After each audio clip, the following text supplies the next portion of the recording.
Yo pienso, o sea, ya Vladimiro tenía importancia en aquel entonces. Estamos hablando ya de comienzo del año 91. El gobierno ya tenía 6 meses ya, ¿no?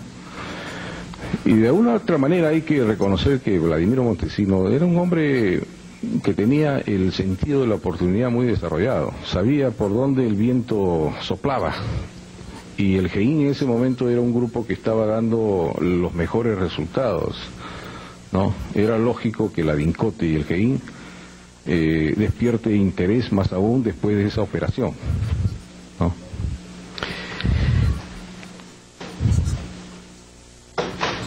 Dígame, ¿en ese entonces el GEIN tenía alguna relación o algún vínculo con el Servicio de Inteligencia Nacional?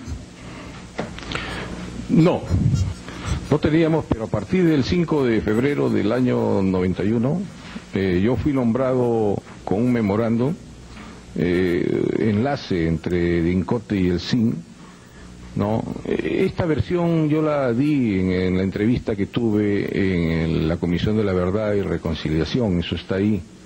Me entrevistaron en el año 2002. Este memorando firmado por el mismo presidente Fujimori me causó, para mí fue un honor, ¿no? Era un comandante que lo nombren en enlace entre el SIN, Servicio de Inteligencia, y la DINCOTE, pero también una gran responsabilidad, ¿no? Porque eso era que cada cierto tiempo teníamos que ir nosotros a dar cuenta al SIN. A partir de ahí, cada cierto tiempo íbamos con Marco y el general a las reuniones de la comunidad de inteligencia a informar sobre las operaciones que nosotros estábamos haciendo en ese momento. Entonces, tuvimos que manejar muy bien esa parte porque la comunidad de inteligencia no es como uno lo lee en los libros y en teoría. Son todos prácticamente perros de presa que van detrás de una presa, ¿no? Si bien es cierto, podemos reunirnos, conversar, exponer nuestras operaciones, pero cada quien se guarda lo suyo, ¿no? Y en ese momento la captura de Guzmán era pues algo que todo el mundo buscaba. No solamente era capturarlo a él, sino era fama, era recompensa. Entonces teníamos que andar con mucho cuidado y cada vez que íbamos al SIN a exponer nuestras operaciones, nosotros teníamos 3 tipos de operaciones. La operación ABC, ¿no? Lo que se conoce la estrategia de la desinformación, ¿no? No lo hacíamos por ánimo de no compartir, sino que era cuestión de cautela, porque ya habíamos comprobado nosotros que nuestras radios no eran muy seguras. Cuando trabajábamos en cierta operación, hacíamos ver que estábamos en el Callao, cuando realmente estábamos en Surquillo, enviaba a mi gente a comprobar qué pasaba en el Callao y encontrábamos personal de otros servicios que estaban detrás de nuestros objetivos, ¿no? O sea, nos seguían la comunicación, porque nosotros habíamos capturado ya el año 90 a cerca de 5 dirigentes de Sendero, o sea, y el año 91 igual. Entonces sabían que nosotros teníamos el camino correcto, la vía correcta. Entonces pasábamos una operación que era importante, pero no era la principal. Y nos permitía a nosotros, como dice, conservar nuestra fuerza y seguir adelante, ¿no? Por eso el memorándum, como me nombran a mí enlace, me honra porque estaba la firma del señor presidente, pero a la vez también fue un gran compromiso y responsabilidad hasta junio del año 91, en que se va ya el grupo de analistas y nos cortan todo. Sí. O sea, me quitan todo el apoyo y seguimos nosotros con el apoyo de la embajada norteamericana. No nos sentimos mucho ese vacío, ¿no? Coronel, ¿se podría decir que, aparte del honor que significó la designación como enlace entre el Servicio de Inteligencia y la DINCOTE, esto usted lo interpretó o alguien lo interpretó como que había ya una especie de control de parte del SIN hacia el GEIN en este caso? Yo pienso más que todo en la DINCOTE, ¿no? Porque la DINCOTE era la dirección que estaba dando muy buenos resultados. DINCOTE no solamente era el GEIN, también eran los deltas, y los deltas también estaban dando muy buen resultado. Entonces era lógico, la DINCOTE no era una dirección de inteligencia, ¿no? Era lógico llegar a un contacto, una coordinación y si es posible un control, ¿no? Entonces ya había un grupo de militares que estaban trabajando con la brigada La Bredet, y me hizo pensar, porque también habíamos que ser conscientes, ¿no?, que tarde o temprano este grupo de analistas tenían la intención de trabajar con nosotros tan igual como lo hacían con la Bredet, ¿no? Pero es diferente el GEIN con la Bredet, ¿no? Teníamos otra forma de trabajo, otra concepción de la estrategia, ¿no? Sí. Testigo, usted se enteró que el Servicio de Inteligencia mantuvo relaciones o conversaciones con algunos integrantes de la DINCOTE, es decir, con el general, director. ¿Llegó a tomar conocimiento? Señor fiscal, nosotros íbamos a la comunidad de inteligencia, claro, nos reuníamos ahí, y la necesidad de contar con un grupo de analistas nace de esas reuniones.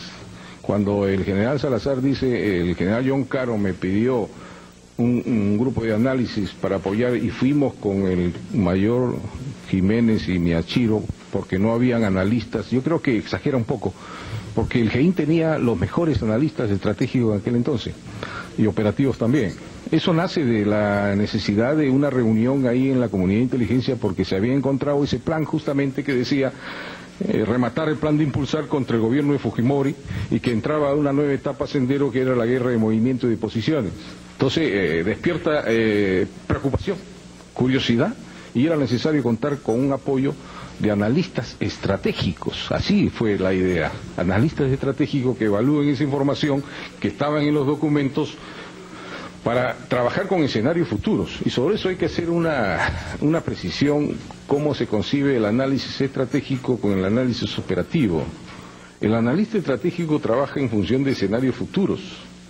Por ejemplo, en ese entonces la documentación hablaba de la guerra de movimientos y la transformación del Ejército Guerrillero Popular en Ejército Popular de Liberación, ¿no?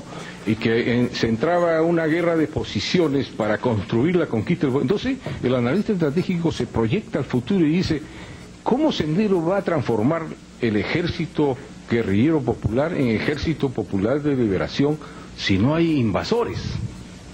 ¿No? Cuando Mao transformó el ejército guerrillero en Ejército Popular de Liberación, eso está en los escritos de Mao, desalojaron a los japoneses. Había un motivo de desalojo. Entonces cuando Guzmán comienza a pensar sobre esto, cómo justificar la transformación en la guerra de movimientos, él dice, ¿a qué invasores tenemos en el país? Dice, a los yanquis, dice, los norteamericanos que están acá con el pretexto de luchar contra el terror, el narcotráfico, esos son los invasores. Entonces, ese análisis tiene que proyectarse al futuro. Entonces dice, si el Ejército Popular de Liberación ve como enemigos, como invasores, esto, va a haber ataques contra ellos. Entonces, el analista estratégico aconseja, orienta, recomienda. Hay que tener cuidado de aquí a 2 o 3 meses, porque pueden haber ataques en este sentido, porque Sendero busca esto. Estos son los analistas estratégicos. Nosotros teníamos analistas estratégicos, pero no teníamos capacidad en ese momento, porque después de Buenavista nos enganchamos con la operación Leona, o sea, contra Yovanca Pardavé, Tito Valle, y toda mi gente estaba abocada a este trabajo, y el apoyo de estos analistas estratégicos que llegaban del CIN era importante. Yo no sabía si tenían o no conocimiento de análisis estratégico, pero en ese momento para nosotros fue una ayuda, ¿no? Y ellos trabajaron en forma autónoma, independiente, tenían una oficina, entraban, salían. Nosotros no sabíamos, por eso no había un trabajo conjunto de análisis. Como leí hace poco también en un libro, decía, hubo un trabajo conjunto. No, esa información que ellos tenían, ya nosotros también la teníamos, no solamente en copia, sino la habíamos encontrado en la operación Monterrico también. O sea, para nosotros ya teníamos, digamos, un análisis, pero para el sistema de inteligencia, para el gobierno sí era importante, porque se entraba a una etapa nueva de estrategia que demandaba ciertos conocimientos. Perdone, coronel, ¿se podría decir que estas reuniones a las que ustedes concurrían a la comunidad de inteligencia o en la comunidad de inteligencia fue digamos, el germen para que el ejército, servicio de inteligencia, participase en el análisis de la documentación. ¿Es eso correcto? Claro, así fue, es correcto, señor fiscal, así. En estas reuniones de la comunidad de inteligencia se pedía, uno decía, necesito esto, necesito el otro, y ahí se acordaba, ¿no? No es como decía, un testigo decía que nosotros no teníamos analistas, ¿no? Pero era interés del gobierno analizar esa documentación que hablaba de, como yo digo, contra el gobierno de Fujimori, que era la primera vez que aparecía ese plan de esa manera textual y expresa, ¿no? ¿Esas reuniones qué fecha ocurrió? No tenían una fecha precisa, podía ser convocado en 15 días, un mes. Hola, sino Después de la operación de Buenavista, cada 15 días acudíamos a ese tipo de reuniones.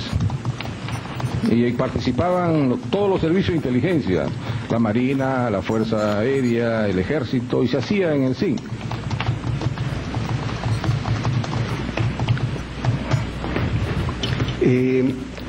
Coronel, ¿usted podría precisarnos en qué fecha llegan los analistas militares y quiénes eran los principales miembros o integrantes de esta delegación? Yo recuerdo que ellos llegaron después de la operación de Buenavista, ¿no? Más o menos en febrero llegaron. Era un grupo de 5 a 6. Recuerdo bien de los dos comandantes porque era más o menos una jerarquía paralela a la nuestra, tanto de Marco como la mía. Yo era comandante en aquel entonces. El comandante Paucar, el comandante Rodríguez Sabascoa, y también los oficiales, Martín Rivas y Carlos Pichilingüe, y después habían dos más. Nuestro contacto, o sea, principalmente el mío, era con los comandantes. ¿Cuál era? Ellos, en la mañana, nosotros empezamos el trabajo a las 7 de la mañana, se acercaban, saludaban y se iban ya a su oficina a trabajar. Y ahí estaban, ¿no? Trabajaban todo el día, después se retiraban. Y al día siguiente hacían lo mismo, ¿no?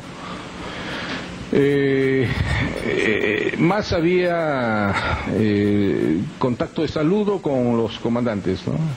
No tanto con los oficiales, porque en las instituciones jerárquicas se respeta el grado, ¿no?